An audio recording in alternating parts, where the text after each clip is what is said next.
Good morning class. आज हम पद परिचय में अविकारी पदों के बारे में पढ़ेंगे, जिसमें आप क्रिया विशेषण, संबंध बोधक, समुच्चय बोधक इन तीन के बारे में पढ़ चुके हैं। आज चौथा भेद है अविकारी पदों का विस्मयादि बोधक अव्यय। विस्मयादि बोधक अव्यय को बताते समय, विस्मयादि बोधक पद का पद परिचय देते समय भेद बताया जाता है और किस भाव का वर्णन हो रहा है इसके बारे में चर्चा की जाती है। यानी केवल दो ही चीजें आपको इसमें बतानी होती हैं। भेद में कोई भेद नहीं है, केवल आपको क्या बताना है कि ये पद विस्मयादि बोधक है और किस भाव का वर्णन है वो इसमें आपने बताना होगा। तो विस्मयादि बोधक पद वास्तव में क्या होते हैं?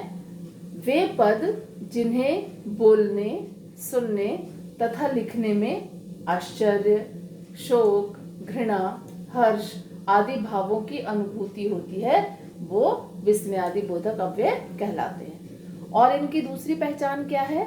ये पद वाक्य के आरंभ में आते हैं, यानी जो भी आपका सेंटेंस होगा उसके स्टार्टिंग में लगा हुआ होगा और उस पद के बाद क्या लगा होगा? ये एक्सक्लेमेटरी साइन इसमें लगा हुआ होता है, विस्मयादि बोधक चिन्ह लगता है। ये इसकी पहचान होती है, अधिकतर में लगा होता है प्रायः। अब इसको हम उदाहरण के जरिए समझते हैं। वाह कितनी सुंदर तस्वीर है। अब इसमें वाह शब्द पे अंडरलाइन आया और उसके बाद में एक्सक्लेमेटरी साइन लगा है, तो ये वाह पद क्या है? ये विस्मयादि बोधक पद है और प्रसन्नता का भाव प्रकट कर रहा है। तो आप पद परिचय क्या दोगे?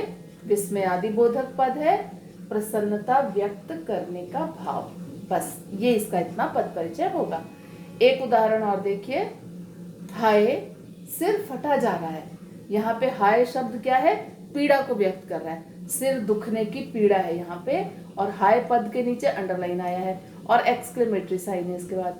तो पद परिचय बनेगा कि ये पद क्या है? विस्मयादि बोधक अव्यय है, पीड़ा का भाव व्यक्त करने का कार्य। इसी तरीके से खुशी का भाव, प्रसन्नता का, प्रशंसा का, चेतावनी का, घृणा का, जो भी कोई भाव है वो आपने पहचानना है और उसका वर्णन वहां पे कर देना है।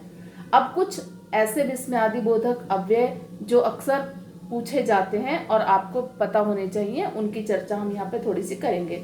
और उसके मनोभाव कौन से होते हैं, उसके मन के भाव कौन से होते हैं, जैसे हमने हर भाव यहाँ पे लिखा, इसी तरीके से इनके भाव क्या होते हैं वो भी आप देखिए। जैसे विस्मयादि बोधक अव्यय है अरे, ओह, क्या, है, ये अगर इन पे अंडरलाइन आता है इन सारे शब्दों पे, वो क्या है? ये सब किस बात को जताते हैं? विस्मय को और आश्चर्य को। वैसे आपने कोशिश क्या करनी है कि सेंटेंस देख के ही पहचानना है, लेकिन फिर भी ये सारे जो पद हैं वो विस्मय या आश्चर्य को ही प्रकट करते हैं। और कौन से हो सकते हैं? वाह, लाजवाब, क्या खूब। ये वाले शब्द हम कहाँ पे लगाते हैं? जब हर्ष, हर्ष मतलब प्रसन्नता होती है, खुशी होती है, आनंद, प्रसन्नता, तो इनमें से कोई भी पद आप लगा सकते हो कि हर्ष प्रकट करने का भाव, इस तरीके से। फिर तीसरे नंबर पे आता है उफ, हाय, ओह, हाय राम। अब ये सारे पद आप अक्सर कब बोलते हो? जब हमें कोई शोक होता है, शोक मतलब दुख, पीड़ा होती है, जैसे यहाँ पे बोला था हमने हाय सिर फटा जा रहा है, या फिर ग्लानि होती है। तो ग्लानि मतलब पछतावा होता है किसी बात का, हाय राम मैं फिर फेल हो गया, इस तरीके से, तो ग्लानि। तो ये सारे पद किसको प्रकट कर रहे हैं? शोक को, पीड़ा को। इसी तरीके से और कौन से पद हैं? छी, छी छी, हट, धिक। ये पद हम कब बोलते हैं? किसी से घृणा के समय या फिर किसी का तिरस्कार करते समय। धिक का मतलब होता है धिक्कार होना, यानी तुम्हें शर्म आनी चाहिए, धिक, इस तरीके से। तो ये क्या? तिरस्कार का भाव प्रकट कर रहा है, अपमान का। इसी तरीके से शाबाश, सुंदर, बहुत खूब, ये हम कब बोलते हैं? जब किसी की प्रशंसा या तारीफ करनी होती है। आपने मैच के बारे में, किसी की तस्वीर के बारे में, राइटिंग के बारे में, किसी के पास होने पर जब हम शाबाश, सुंदर, बहुत खूब बोलते हैं, तो ये प्रशंसा और तारीफ के भाव को प्रकट करते हैं। अब इसके बाद में बच के, हटके, सावधान, ये सब कब बोले जाते हैं? जब हम चेतावनी किसी को देते हैं, तो चेतावनी का भाव। इसी तरीके से अच्छा, ठीक, बहुत अच्छा, ये कब हम बोलते हैं? जब हमने किसी से अपनी सहमति देनी होती है, जैसे अच्छा चला जाऊंगा या अच्छा तुम्हारी बात ठीक है, इस तरीके से बोलते हैं तो वो सहमति या अपनी स्वीकृति देना, ऐसा भाव प्रकट होता है। अब आखिरी में आता है हे, ए, ओ, अजी। ये कब बोले जाते हैं?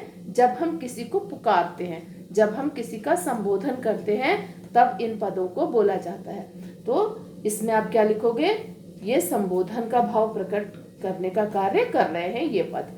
तो इस तरीके से विस्मयादि बोधक पदों का पद परिचय दिया जाता है। आपने पहचानना है विस्मयादि बोधक अव्यय है और किस मनोभाव को प्रकट कर रहा है, इस तरीके से आपने पहचानना है। तो ये हमने आज पढ़ा विस्मयादि बोधक अव्यय के बारे में।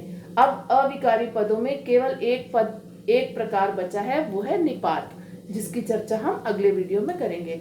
तब तक आप लोगों ने विस्मयादि बोधक अव्यय के अन्य उदाहरण देखने हैं और उनका प्रयोग किस प्रकार से होता है इसको समझना है। Okay, thank you, have a good day.